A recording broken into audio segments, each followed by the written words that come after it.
This is what happens when the Americans take over our chocolate. A while ago, Mondelez took over our beloved institution of Cadbury. Now, just think back, this is Cadbury, the taste of Christmas, the taste of Easter, the taste of gifts from your grandparents and your parents, the thing you want to give to your own children. But unfortunately now, it's just not the same as the chocolate that you and I grew up with. So why is it different? Well, one of the main reasons is it's full of this stuff now, palm oil. Palm oil is way cheaper to put in chocolate. It shouldn't be there, it should be cocoa butter. But that now is about 17 quid a kilo, whereas this stuff, about £1.90 a kilo. And so they do it to make profit. It's simple, isn't it? Put a cheaper ingredient in there, cover it with flavours, things you're not going to notice, use emulsifiers to put it through their machines, and Bob's your uncle. Cheaper chocolate. Not for us, but cheaper for them to make. As the cost of cacao kept rising last year, the industry decided to try and replace this with cheaper ingredients. Of course, they have always used sugar, so they put way more of this in their product. And of course, we saw way more of this being used too, palm oil. Now, some people say to me, palm oil's been in chocolate for a long time. My question is, why is it there? It's not there for flavour, it's not there to make the bar better, it's there because it's cheaper to use than using the real stuff, cocoa butter. If you look at the back of the bar for the ingredients, you can see clearly the first ingredient is milk, then sugar, cocoa butter, cocoa mass, and then you've got palm and chia oil. That's to replace a lot of the cocoa butter, so it's cheaper for them, better for their profits, but it does of course make a different type of chocolate bar. But if you look at our bars on the other hand, cocoa butter is the first ingredient and the second ingredient is cocoa beans. That's because I put chocolate in my bars first, not other ingredients, not other things, because chocolate is the start of the show in a chocolate bar. Good chocolate should have a firm snap, and that's how as chocolatiers we know if it's decent chocolate or not. When you snap Cadbury's, yes it snaps, but there's a little bit of softness to it, a little bit crumbly, it's a bit brittle really, rather than that actual hard chocolate snapping apart. Whereas our bar, you can see the difference. That's how chocolate's supposed to snap, and that's because that's packed full of cocoa butter in particular.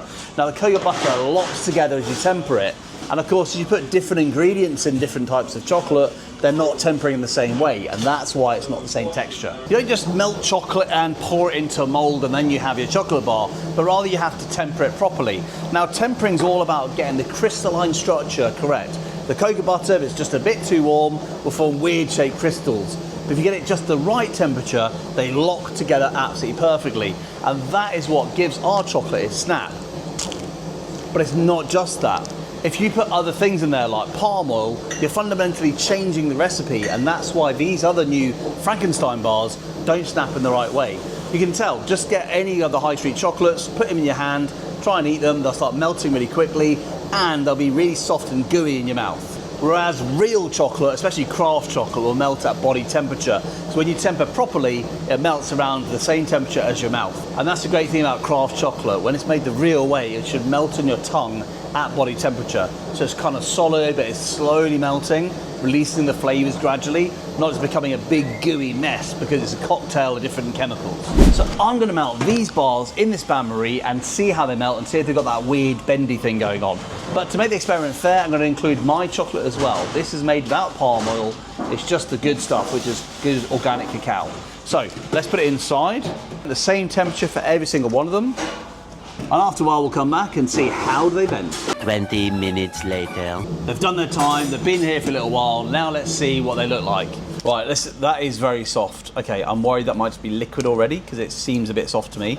My bar is pretty solid still. The Bourneville's got a lot more shape to it. So we'll open them up and have a look inside. That's become a big gooey mess very quickly. So this is my bar without the palm oil, without the fillers, without the emulsifiers, just real craft chocolate, and also without the sugar. There you go. Still snaps. Not wobbly. It's fine. That's how chocolate should look. And this one, on the other hand, has become back to its key ingredient, palm oil. Look at that, yum. The reason it's done this is because this has been engineered to be as cheap as possible. They start at the price point, they work backwards how to make it that cheap. And so that's why you get these other things like palm oil being used, because they're cheaper than cocoa butter. Whereas ours, in the other hand, is nothing to do with that. I manufactured this myself and made the recipe the best it can be for your health and for your taste buds. This is with cocoa butter, this is with palm oil. Dark chocolate is not supposed to look like this. Look at that. That is a nice rubbery bar. Enough's enough, and that's why I'm fighting back. I'm making chocolate how it should be made. Cocoa is the main ingredient, but also it's about making chocolate without the palm oil, even without the sugar. Because think about it, cacao is a health food, it's a superfood. It's the sort of thing that we should probably all be eating fairly regularly because it's good for us. Full of antioxidants, full of nutrients. It's a great thing for us to eat. It's all the nasties, it's all the chemicals that the industry puts into the chocolate that's the problem. And that's why I'm doing things different. So follow me on this journey as we make chocolate great again. Oh, and make sure you like and subscribe so you don't miss a video.